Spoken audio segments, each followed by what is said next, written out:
You know Daniel Fazio makes $1 million a month with many businesses right now. But do you know that he made $3 million just from Twitter before scaling client acquisition? $1 million from his core sales using only Twitter for his marketing. I'm on it. I've helped hundreds of people grow on Twitter and scale their businesses. In this video, I'm gonna explain how Daniel Fazio got 150k followers and turned his Twitter into a money printer. By the end of this video, you'll be able to use this exact system for yourself, even if you have 0 followers. So before starting cold email wizard, Daniel Fazio did a lot of things, and we can see that first he started Amazon FBA.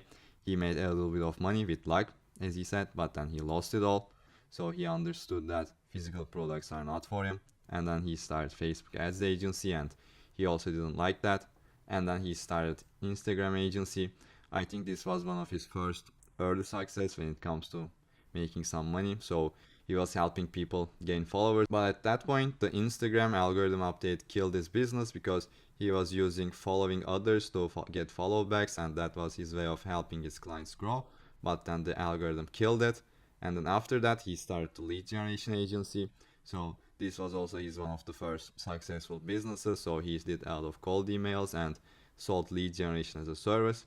And he also in, I think, 2021 started building his brand around cold emails and lead generation on Twitter. So that's how the cold email wizard brand started, and that was his, I think, first attempt of building a brand around his expertise. So we can see that he started a lot of businesses. Some of them failed, some of them succeed, but with the cold email lead generation agency and his expertise, he did something different.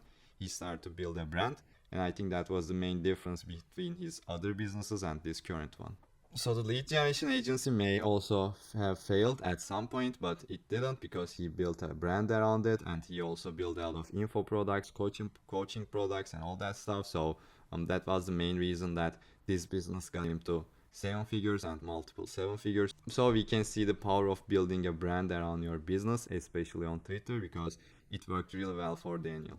So let's talk about how Daniel exactly made $3 million just from Twitter after building his personal brand there. So now I'll explain the system he used to build his brand and made 7 figures plus just from his Twitter, but things have changed a little bit, so I'll also explain what works now and what's different compared to his time. So first of all, let's just start from the tweets. As you know that creating content is the most important part of building a personal brand, and Daniel recommends tweeting 2 times a day when you are between 0 to 1000 followers, and after 1000 followers he recommends tweeting 3 times per day, which is good advice because, as you know, the more your posts get views, it makes sense to post more, but when your posts don't even get views, it doesn't make sense to post 5 or 10 times a day. So this actually makes a lot of sense. So he just says that you have to post 2 or 3 times a day. This may have worked maybe 2 to 3 years ago, but now when it comes to creating your post, you have to be a lot more careful. So you have to be a lot more careful about your hooks, your formatting, your content strategy, like what type of contents you are posting and how they are building your brand. So right now, when it comes to creating your content, you have to be extra careful about it. And I think that was also his advantage because he started building his brand 3 years ago. So posting 2 to 3 times a day with these follower counts is good advice, but when it comes to the actual content strategy, I want to get deeper and I want to share you my content strategy, my 3 content pillars, because as I also told you before, you need to get a lot deeper right now. So I have 3 main content pillars, which are flex, authority content, polarizing content, and personal content, and each of these types have these different purposes.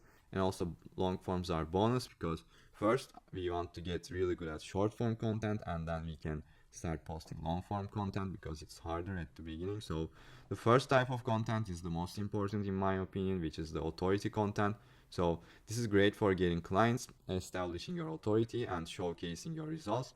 In these type of posts, you are still giving some value, you are still telling people how you did these things and how you achieved the results, but the important part here is that you achieved some result and you are talking about it. So achieving results is a really important part of authority content, but you don't have to have crazy results because even if you have small results, maybe that also makes the results relatable and you can also attract a good audience with that. And why this works is that basically people are shallow and they just want to see results. If you don't have results, people don't want to listen to you. So that's why it's really important to create authority content. And My hack for creating authority content easily is that when I get a win, when I get a client win, or when I achieved something, I write it down somewhere and I have a wins vault. And when I'm creating content, I just look at my wins vault and then I choose a solid win and then I create a post around it. So that's basically for authority content. And the next type of content that I really like is polarizing content, because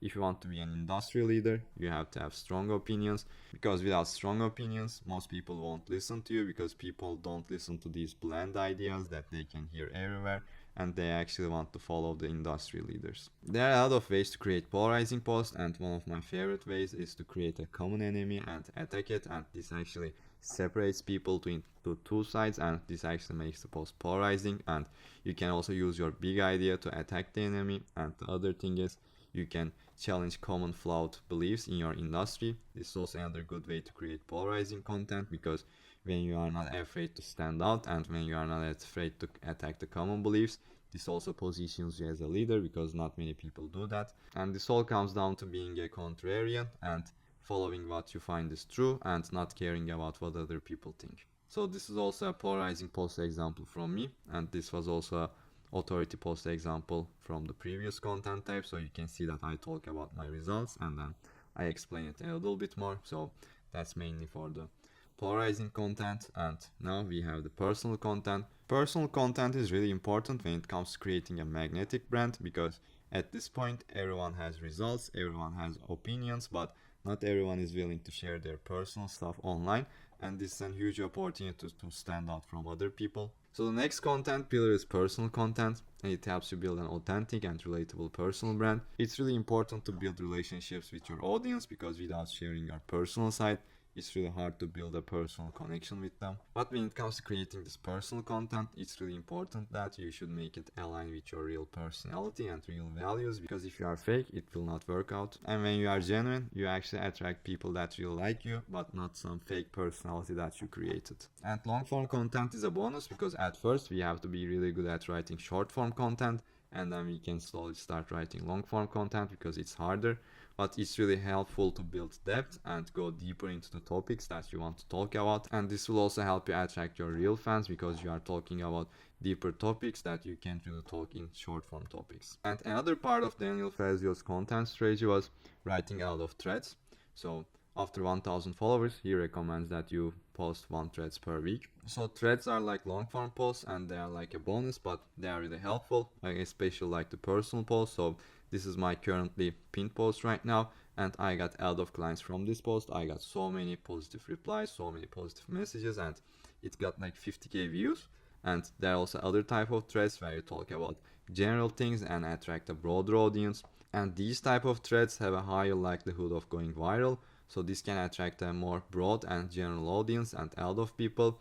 And personal threads will not do that, but with the personal threads, it really builds relationships, it really helps people get to know you better, but it will attract less people. But if a personal thread got 50k views, you can be sure that this has built a lot of relationships and a lot of people liked you. But with the general thread, you can maybe attract hundreds of thousands of views with just a thread, which is also very powerful. So Daniel Fazio recommends 1 thread per week, which is pretty good, but it may not be realistic for most people, because when it comes to threads, I like to go for more quality rather than quantity. Another thing that Daniel Fazio did was responding to comments, which was very clever, and it's even more important right now, because with the Twitter algorithm, it's a very social algorithm, and the more conversations you have, the more you keep people in the platform, and the more you keep people in the platform, the more algorithm likes you. So with your post, if it creates conversations, it's good to respond to the comments and generate conversations, so that the algorithm boosts your post and you get more reach. So as you can see from the code of the algorithm,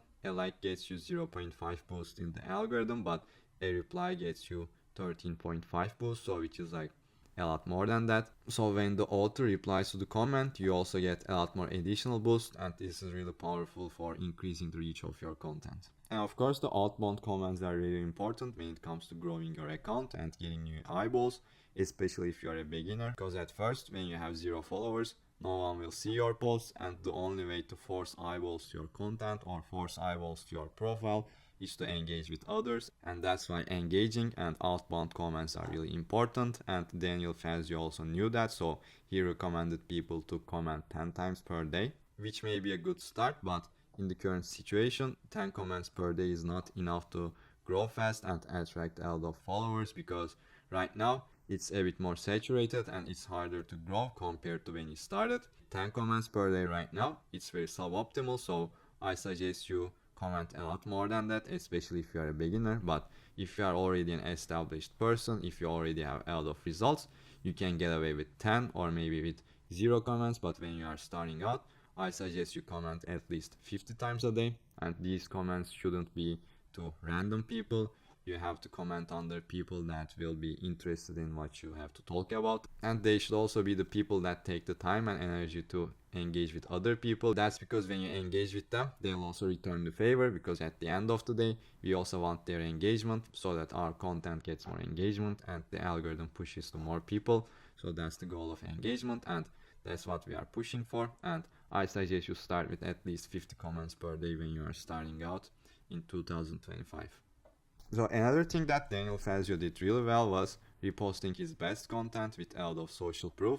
I also currently do that, and I learned it from him. So I chose all my tweets that did really well or have a lot of social proof, and I went to Hype Fury and I added them as evergreen tweets, and Hype Fury randomly retweets them every day. So each day I get the chance to show people some social proof, some of my best tweets, and this slowly nurtures my audience and makes them see that I get a lot of results and I have a lot of social proof. He retweeted a lot of client wins, a lot of client results, so this resulted in him getting more course sales, because people saw that his customers, his clients were getting a lot of results, so this made other people buy a lot more of his products. And another thing that Daniel Fazio leveraged really well was giveaways. He probably gained thousands of followers from his giveaways, if not tens of thousands, because back then giveaways were really powerful and not many people were doing it. But as people realize that giveaways are really powerful and you can get thousands of followers overnight with just some giveaway, a lot of people started to do giveaways, and this decreased the power of the giveaways, because the more people do something, the less effective it gets, and this was the case for the giveaway. So right now giveaways are still powerful. I still suggest people do giveaways. I actually did one a month ago, but when it comes to doing giveaways now, it's really hard to gain like thousands of followers with just one giveaway, or get like hundreds of thousands of views with just one giveaway, so it's a bit unrealistic. So maybe you have to decrease your expectations a little bit compared to 3 years before, because it's an easy way to get some additional boost, both when it comes to getting clients but also growing your account. So after covering all of this, now I want to talk about Daniel Fazio's cardinal rules, because they are really powerful and they are really important. So let's look at his cardinal rules. As you can see that there are 6 of them. And the first one is, if you don't have much followers, you need to focus on engaging. And I also talked about this in the engaging section, and you can get eyeballs to your profile in 2 ways, either with content or with engaging. And at first, your content will not get that many views, so engaging is really important to force eyeballs to your profile. And the second cardinal rule goes hand in hand with the first one. So as I also talked about it, as you get more followers, your tweets become more important, because now you have eyeballs just with your tweets, and you can create better tweets to get more eyeballs, and now the better content you produce, you get a lot more results compared to the previous one. And the third cardinal rule is, you should respond to your DMs to get content ideas, because both with DMs and with comments, I get the best content ideas with them. When it comes to DMs, people ask me a lot of questions like, how do you do that, how do you do this, like do you have any advice when it comes to like this thing. So all of these are really great content ideas. And also responding to other people's comments, I also get really good content ideas. And his fourth cardinal rule is rewarding your own tweets and not copy pasting, because when you copy paste, it's both boring, but also when you post the same tweet, the algorithm also punishes you because it senses that. And another thing is, when you rephrase your own tweets, you create a new tweet out of the proven tweet, and this also has a lot of chance to attract a lot of quality eyeballs. And his fifth cardinal rule is responding to your own comments, and we also discussed how this is so important, because each time you comment, the algorithm boosts your post and it has more chance to attract quality people. And his sixth cardinal rule is the CTA, so posting your product or landing page below your tweet. So I also do this a lot when it comes to offer plugs or lead magnet plugs, because if a tweet does well, it gets a lot of eyeballs. And this is a really good opportunity to plug something under it, because now you can place your product or place your lead magnet under a tweet, and you will also attract a lot of quality eyeballs to your offer with that. So now we covered a lot of things to grow our account, but in order to maximize it, we also need one more thing, which is called profile optimization, because we draw a lot of traffic to our profile, and now in order to convert them to followers, we need to have an optimized profile, because otherwise people will go to your profile and leave it without following you. So when it comes to having an optimized profile, I look at three things. These three things should be really clear when someone enters your profile. So the first one is value proposition and how you help people. So when people go to your profile, it should be very clear that what you do. And the other thing is what you have achieved, because there are a lot of people that are creating content, but most of them haven't achieved anything, and that's a really important opportunity to make you stand out. And you can say that I achieved this, I did this, and this will help you stand apart from all the competition. And the last part, which is kind of a bonus, it's not mandatory, but it's also very similar to having personal content. So personality and humor in your profile is really important, and this helps people instantly build relationships with you and makes them like you more, which can turn into even more clients and even more growth. And after looking at the profile, they just scroll a little bit, and the first thing that they see is your pinned tweet. So after going to your profile, your pinned tweet is the first content that they see. So it's really important. And when it comes to pinned tweet, I also like to have similar things: your value proposition, your authority, your personality. So I also like to have all of these things in the pinned tweet, because it's also a really important opportunity to build relationships and build even more trust. So as you can see, my pinned tweet is personal. I talk about my failures, but after that I switch and I talk about my wins. So this both builds authority and also shares my personality, and it also makes people understand how I can help them. So a pinned tweet is also really, really important when it comes to building trust, and I highly suggest people add personal pictures or some videos in their pinned tweet so that people can get to know you better just by looking at your tweet. Like I said at the start, now you can use this exact system to turn your Twitter into a money printer. But if you need more resources, I created a free 1-hour long course on how you can grow and scale through Twitter in 2025. You can click the video on the screen. This course covers everything from posting your first tweet to scaling to 7 figures just from Twitter.